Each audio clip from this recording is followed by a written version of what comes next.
ঈদের বাজার একটু একটু করে করা শুরু করে দিয়েছি। এই যে কাঁচামরিচ,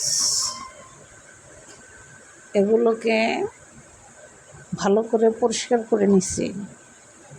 এই যে কাঁচামরিচ সবসময় ফ্রিজে রাখবেন বটু ফালায় দিয়ে, কারণ অনেকে আছে বটু সহ ফ্রিজে রাখে, যার কারণে মরিচ খুব দ্রুত নষ্ট হয়ে যায়।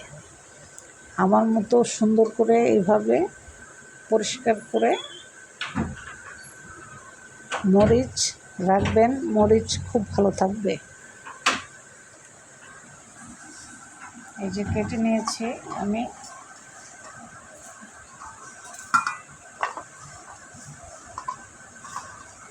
এই যে মরিচ কেটে নিয়েছি। মুড়ি দিয়ে কাঁচামরিচ খেতে কিন্তু খুবই মজা। তো এই যে কাঁচামরিচ এভাবে সুন্দর করে ফ্রিজে রেখে দিবেন। আমি যেভাবে করেছি এভাবে, ঠিক এই যেভাবে।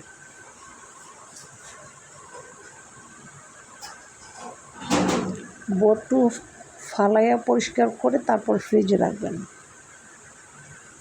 অনেক দিন সংগ্রহ করে খেতে পারবেন।